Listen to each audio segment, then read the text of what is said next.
Bismillahirrahmanirrahim. Assalamualaikum warahmatullahi wabarakatuh. Innalhamdulillah wassalatu wassalamu ala rasulillah ma ba'du. Yang saya hormati Bapak Muhammad Teguh Setiadi, SEMM, selaku dosen pengampu mata kuliah Seminar Sumber Daya Manusia. Perkenalkan, nama saya Rokmani dengan NIM 61201230564. Dan adapun tujuan dibuatnya video ini adalah untuk memenuhi tugas akhir mata kuliah Sumber Daya Manusia. Dan adapun isi dari video ini adalah terkait materi pembelajaran yang sebelumnya sudah kita bahas, dan tentunya poin-poin yang saya pahami akan sedikit saya jelaskan kembali di dalam video ini. Baik, langsung ke materi yang pertama, itu ada pelatihan dan juga pengembangan dan mentoring. Di sini kita akan membahas definisinya terlebih dahulu. Di sini definisi pelatihan ataupun training adalah proses jangka pendek yang dirancang untuk meningkatkan keterampilan teknis dan juga kompetensi karyawan agar bisa melakukan pekerjaan mereka saat ini dengan lebih baik. Kemudian definisi pengembangan yaitu adalah proses jangka panjang yang berfokus pada pertumbuhan personal dan profesional karyawan untuk mempersiapkan mereka menghadapi tanggung jawab di masa depan. Kemudian definisi mentoring yaitu adalah hubungan kemitraan jangka panjang antara karyawan senior yang berpengalaman dan karyawan junior untuk memberikan bimbingan, saran, dan juga dukungan karir. Kemudian kita selanjutnya akan membahas poin-poin utama mengenai pelatihan, yaitu yang pertama ada analisis kebutuhan, kemudian ada desain program, kemudian juga ada pengembangan materi, kemudian ada pelaksanaan, dan yang terakhir yaitu ada evaluasi. Selanjutnya yang akan kita bahas adalah metode pengembangan karyawan. Jadi dalam metode pengembangan karyawan itu berisi rotasi kerja, penugasan khusus, studi banding, atau pendidikan formal.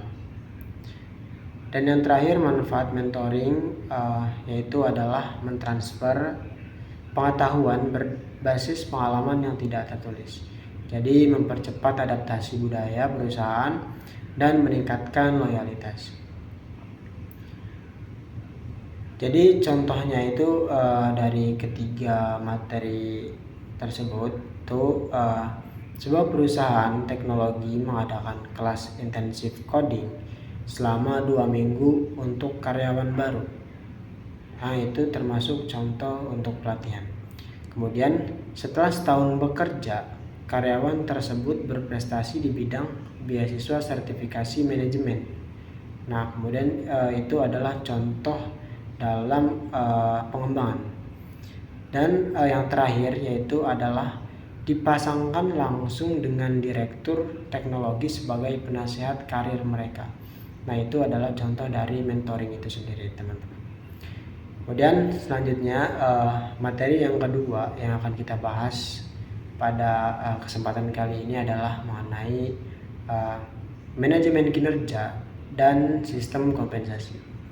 Pertama yang akan kita bahas adalah mengenai definisinya terlebih dahulu. Jadi manajemen kinerja adalah proses berkelanjutan untuk mengidentifikasi, mengukur, dan mengembangkan kinerja individu atau tim, serta menyelaraskan kinerja tersebut dengan tujuan strategis organisasi. Kemudian definisi dari sistem kompensasi sendiri yaitu adalah semua bentuk penghargaan finansial ataupun layanan berwujud dan tunjangan yang diterima karyawan sebagai bagian dari hubungan kerja. Kemudian selanjutnya yang akan kita bahas tentang poin-poin ataupun dari manajemen kinerja dan juga sistem kompensasi. Jadi siklus manajemen kinerja sendiri yaitu pertama itu ada perencanaan target ataupun planning, kemudian ada pemantauan atau monitoring, kemudian ada penilaian atau reviewing, dan yang terakhir itu ada pemberian penghargaan atau rewarding. Kemudian metode penilaian modern yaitu menggunakan Key Performance Indicator atau KPI atau Objective and Key Result atau OKRS atau 360 degree feedback, yaitu penilaian dari atasan, rekan kerja, dan bahkan dari bawahan. Kemudian komponen kompensasi yaitu biasanya berupa gaji pokok, insentif, bonus, komisi. Kemudian ada kompensasi tidak langsung, jadi berupa asuransi kesehatan, fasilitas kendaraan, dan juga cuti yang dibayar oleh perusahaan. Kemudian selanjutnya materi yang ketiga yaitu mengenai perencanaan karir dan juga retensi karyawan. Seperti biasa yang akan kita bahas terlebih dahulu adalah mengenai definisi. Jadi yang pertama, definisi perencanaan karir itu atau biasa kita sebut career planning. Jadi proses di mana karyawan mengidentifikasi dan mengambil langkah-langkah untuk mencapai tujuan karir masa depan mereka. Jadi biasanya itu didukung oleh jalur karir yang disediakan oleh perusahaan. Kemudian selanjutnya ada retensi karyawan atau employee retention. Jadi berbagai upaya dan strategi yang dilakukan oleh organisasi untuk mempertahankan karyawan terbaik agar tidak keluar ataupun resign dari perusahaan gitu. Kemudian yang akan kita bahas mengenai jalur karir yaitu saya akan sedikit menjelaskan tentang perbedaan antara jalur karir vertikal dan juga lateral gitu. Jadi biasanya jalur karir ini tuh menjelaskan perbedaan antara jalur karir vertikal, biasanya itu seperti promosi ataupun naik jabatan gitu, dan lateral ataupun horizontal seperti perpindahan ke divisi lain untuk memperkaya keahlian mereka gitu.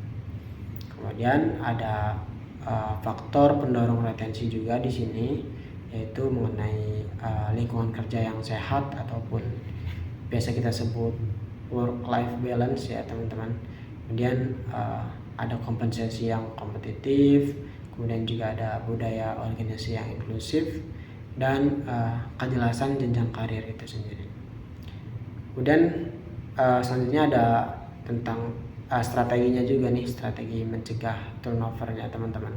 Jadi biasanya itu mengadakan stay interview ataupun wawancara lah sebelum karyawan berniat keluar untuk mendengar keluhan mereka gitu. Dan program employer well-being. Jadi contohnya itu seperti misalkan perusahaan itu menyediakan peta karir gitu yang jelas, di mana seorang staff bisa naik menjadi supervisor dalam waktu 3 tahun jika performa mereka itu stabil gitu. Kemudian untuk menjaga agar talenta terbaik tidak dibaca kompetitor itu biasanya perusahaan itu harus memberikan opsi saham ataupun stock option lah gitu, dan fasilitas kerja yang fleksibel sebagai strategi retensi itu sendiri. Kemudian materi keempat yang akan kita bahas mengenai isu-isu strategis dan juga sumber daya manusia secara global. Pertama yang akan kita bahas mengenai definisinya terlebih dahulu. Jadi SDM global ataupun manajemen SDM internasional, jadi adalah proses mengelola sumber daya manusia di organisasi yang beroperasi lintas batas negara gitu. Jadi melibatkan pengelolaan karyawan domestik, ekspatriat, dan warga negara asing. Kemudian jenis-jenis karyawan globalnya yaitu atau biasa kita sebut Parent Country National atau PCNS, yaitu merupakan warga negara asal perusahaan ditempatkan di cabang luar negeri atau disebut ekspatriat. Kemudian ada Host Country National, yaitu warga lokal tempat cabang perusahaan beroperasi. Kemudian ada Third Country International, yaitu warga negara ketiga, jadi bukan asal perusahaan maupun tempat cabang perusahaan itu. Di sini ada tantangannya juga teman-teman. Jadi tantangan utama SDM global yaitu biasanya yang sering kita temui itu ada perbedaan budaya. Jadi kultur shock biasanya, jadi adaptasi hukum dan juga regulasi tenaga kerja setempat serta penyesuaian standar kompensasi lintas negara. Kemudian ada isu strategis terkini. Baik, selanjutnya itu ada isu strategis terkini. Jadi biasanya tren kerja jarak jauh lintas batas nih. Jadi ada keberagaman dan juga inklusi serta otomatisasi berbasis AI. Jadi contoh nyatanya yaitu adalah sebuah perusahaan e-commerce multinasional yang berpusat di Singapura misalkan, itu membuka kantor cabang di Indonesia gitu. Nah, mereka itu menunjuk manajer asal Singapura untuk memimpin operasi di Jakarta ataupun ekspatriat PCN. Kemudian merekrut talenta lokal gitu sebagai tim operasional atau HCN, dan harus memastikan sistem penggajian memenuhi undang-undang ketenagakerjaan di Indonesia. Nah, kemudian yang terakhir atau materi yang terakhir yaitu mengenai praktik presentasi, diskusi, dan juga penulisan riset. Jadi pertama yang akan kita bahas seperti biasa yaitu adalah definisi yang terlebih dahulu. Jadi materi ini tuh berfokus pada kemampuan metodologis dan juga komunikasi ilmiah. Nah, ini itu adalah bentuk implementasi akademis dan profesional tentang bagaimana hasil analisis atau riset sumber daya manusia dikomunikasikan secara efektif kepada audiens atau pemangku kepentingan atau stakeholders. Jadi dalam struktur penulisan riset ilmiah ini itu yang pertama ya tentunya itu ada pendahuluan. Jadi di dalam pendahuluan ini berisi latar belakang masalah dan juga urgensi penelitian. Kemudian yang kedua yaitu ada tinjauan pustaka. Jadi di dalam tinjauan pustaka ini itu berisi mengenai teori-teori pendukung, misalkan seperti teori motivasi ataupun teori kinerja gitu. Kemudian selanjutnya yang ketiga itu ada metodologi. Jadi cara pengumpulan data itu kan biasanya berisi kuesioner ataupun juga wawancara dan juga analisis data. Jadi di dalam metodologi ini tuh ada cara pengumpulan data dan juga cara analisis data gitu. Nah, analisis datanya itu berisi data kuantitatif ataupun data kualitatif gitu. Kemudian setelah metodologi itu ada hasil dan juga pembahasan. Jadi di dalam hasil dan pembahasan ini itu berisi biasanya apa saja gitu temuan dari data yang sebelumnya teman-teman teliti gitu. Dan yang terakhir yaitu ada kesimpulan dan saran. Jadi memang biasanya ini adalah solusi praktis untuk perusahaan itu sendiri. Kemudian ada teknik praktik presentasi yang efektif gitu ya. Yang pertama menggunakan visual yang bersih. Jadi sangat disarankan gitu untuk meminimalkan teks pada slide, kemudian menguasai teknik vokal, kemudian juga serta menjaga kontak mata dengan audiens. Kemudian ada manajemen diskusi juga ataupun ini biasa kita sebut tanya jawab ya teman-teman. Jadi cara menghadapi pertanyaan yang sulit itu dari audiens, kemudian mendengarkan secara aktif dan juga memoderasi jalannya debat ilmiah agar tetap objektif gitu. Kemudian saya akan memberikan contohnya gitu ya. Yang pertama itu misalkan ada seorang mahasiswa nih ataupun praktisi SDM melakukan riset tentang pengaruh work from home terhadap produktivitas kerja. Jadi hasil analisis data statistik tersebut ditulis dalam format jurnal ilmiah gitu, ataupun biasa disebut penulisan riset. Kemudian dipaparkan menggunakan slide interaktif di depan dewan penguji. Nah, itu salah satu bentuk presentasi tadi yang sudah kita bahas. Kemudian contoh diskusi yaitu misalkan setelah menggunakan slide interaktif di depan dewan penguji, itu yang dilanjutkan adalah dengan sesi tanya jawab mengenai kevalidan sampel data yang digunakan saat presentasi tersebut.